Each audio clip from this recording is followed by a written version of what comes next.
like, oh, nice bow. Point. Take a bow, and he just hit his head on the microphone. That was great. Yeah, it's pretty. I like it. Great job. He was just gonna make it all green. I'm like, what are you doing? No. Camo I need great. camo in there, buddy. I like that. You got to go camo. I mean, but he is. And it's got. I like the Memorial Day thing. Yes, and that was awesome. All the people out there, giving everything. Thank you. So you guys pick that up. Use the promo code WeighingIn. So it's ProWrestlingTees.com/WeighingIn. Use the promo code WeighingIn. Wrong promo code. Sorry, God. Use the promo code. Wow. And still. How many times did you get hit the head? Still, yeah, actually quite a bit. Toward the end of my career. Oh, man. That's because guys let you get headbutted. Use the promo code and still. But yeah, it's a great shirt, Dave. I gotta tip my hat to you, buddy. Good job. Nice. Get it in green and sand as well. Oh, yeah, you can get it in green and sand. Also, we have it in sand color, black as well, and then in a green color. So you have a black shirt, a green shirt, or a sand colored shirt. Nice stuff. Available. Limited edition, though, up until Memorial Day. I wonder what color I'll get. Something to think about. Might go with the sand. You're going to go with black, of course. Of course. Jeez, come on, buddy. Simple. My life is very simple. I'm going to go in the sand, probably. Change it up a little bit. All right. Let's talk about the morning combat. All right, let's go. We did a thing with Brian Campbell and Luke Thomas. I actually enjoyed it, fun. And then all of their little fans were very butthurt. They were very upset. They thought that I took over the interview and that I was trying to sabotage them, which was You were rude. I was rude. You were a bully. A lot of it started off air before we started, and Luke was giving BC what do you want to call it? Give him a hard time. Give us some snap. Yeah, and I jumped in on it. This was all before off camera. And Brian Campbell, it was great. He has a great sense of humor. Obviously, put up with not just me, but also Luke, and of course you. But I mean, we had a great time, great experience. Good to hash it up. Great to talk about it. I like to give a lot of people a hard time, and I give John a hard time. You like to give everyone. Yes, I don't discriminate when it comes to that stuff. You guys all understand that. Okay, it's meant to be fun, and it's funny. I had someone say hey, I used to be a big fan of your guys' podcast, and then I saw how mean you were, Josh, to BC, and I'm not going to follow your podcast anymore. And I was like, okay, and I said, I'm sorry to see you go, buddy. I said, you guys have to remember, we see them around, we know them. It's a joking. There's a lot of joking involved, and look. You don't want us to get up there and just spout off all these things that majority of the fans don't understand. We gotta have fun up there. This was the first time for us to join together. I had a great time hanging out with them. It was great. I'm thankful that they had us on. It was fun, man. We had a great time. Nothing but great things to say about it. Yeah, first off, I want to say BC is just a good guy. Yeah, he is. He does a great job at actually getting us to actually talk about more things than we're doing, because he moves it along. He's just a good guy with a great sense of humor. Luke is a guy that's super smart, knows, ins and outs of the way the sport's gone. He's been there for a long time. I was talking about fights where he was the commentator and I was the referee at times, that were just horribly done as far as judging and stuff. We have a good time. There is no battle between us and Morning Combat. These guys do a great podcast. We think we do a great podcast. You should listen to all of them. But we have fun, and if we're going to go on their podcast, or if they were, that's fun. That's the best part. And when you say something, and I think it was Luke said something about, I think it was about Mike Page, that we really started us you realize how good he is? And it's just that this is the difference of opinion. That's what these shows are about, is having conversations where you believe one thing, and I believe another. Let's talk about it. Let's see your points. I'll listen to your points, and if you can switch me over, great. If I can switch you over, great. But there's no actual, personal dislike or rivalry. That's not at all. I don't know where people get it, but that's their perception. And when they have the perception, it becomes their reality. Yeah, here's that take on the MVP part. The reason why I just said stop. Luke. Yeah, I like that. That was great. Because the reason why I said that is Luke has worked in the media portion of it. Luke has not fought in the cage. Luke has not been a referee. Luke, sure, he's called some fights, but he hasn't been in the back warming up fighters. He hasn't trained side by side with fighters. He has not rolled with the best guys in the world. He's not boxed and kickboxed with the best guys in the world. He's not sparred with the best guys in the world. I have done that. John has worked and coached, and also done a lot of sparring with a lot of great guys and refed all the best fights in the world. I'm not trying to, I'm just simply saying Luke and Bryant have the media's perspective. And when so Luke said, do you think MVP is this and that? I'll say, stop. You've got to stop that take on MVP. That scenario, yeah. That scenario and that take on him needs to stop. We need to start shaping the argument in terms of he's so good that he's making these guys like Derek Anderson. Derek Anderson's good. Really. 17-3. 17-3 and just phenomenal spot. The who's who in Bellator, you know, and he's really good. He's tough. And so the thing is, when he came to me with that, I was like, no, look. He made Derek Anderson look like he didn't belong to him. And everyone wants to say that now you can't say that Derek Anderson can't. He's not a Oh, no. That's what they'll say. That's what they're going to say. And that's the problem. And that's wrong. Look, he makes it look easy. And that's all. When I got into that little portion of it all, I have to be the one. And even though we are now considered media because we do this and now we're analysts, I said, but no, my take is still going to be on the fighter's side, especially if I know the fighter is talented. And MVP is extremely talented. You don't make someone look that bad if you're not that good. And that's exactly what MVP is. He's extremely good. He's fast. He's quick. His movement. He has a recipe that people just cannot figure out. They're still dipping their finger in there trying to taste it going, is there walnut in there? Is there vanilla? What is in there? Like, I have no idea. They're trying to figure out what the ingredients are in that mix. And they don't know. They don't have a recipe for it. They're figuring it out. And that's kind of that's the hard part. And I had to get at Luke and Brian for that because they are the ones forming that narrative about him. And it's not they're not doing it on purpose. They're just continuing to read the tweets and they're trying to read and they read all the other media and all the other media say the same thing. They've got to stop. You've got to start saying he's this good and he just makes people look bad. And the one thing that go to the other side, Bellator has, I think they've been both. Yeah. You've got to give the guys that are absolutely the killers of the division, put them up against him. And just continue to prove how good he is. I think the name for him to fight next is Lorenz Larkin. Oh, I do too.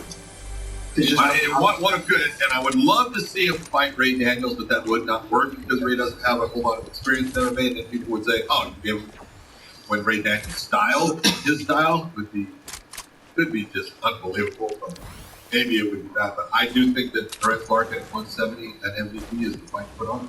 Well, here, like what they said was, well, what Luke was saying, like, what about Logan Sterling? And I said, I don't know, because it's one of those fights where, and I had to tell Luke, I said, look, it's one of those fights. If MVP can make it hesitant to shoot, which he can, with the side, the thigh, with the foot to the side kick to the face, the kick up to the top, the long jabs, and all the movement, he can make Logan Sterling look bad, which doesn't benefit us either if you're trying to build up a young star like Logan Sterling. So it doesn't benefit us to have him fight him. The other thing is that Logan's coming off of that loss. He hasn't had a win. Did he have a win since then? No, because he was supposed to fight on Friday, and they pulled the fight because his opponent all of a sudden was sick. Yeah, and so, but my point is that it doesn't build being Logan MVP being 34 years old. It doesn't help us build another star in Logan Sterling, which we think he's going to be. And everything that has been told to us by Stanford MMA, as well as things that we've seen, he's a potential star in the making. But a Lorenz Larkin, big name, great fight. Stylistically, it's fun. They're both fast. You know, they're both going to stand. They're both going to go out there and try to get it done.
was dope. I was like, you gotta know.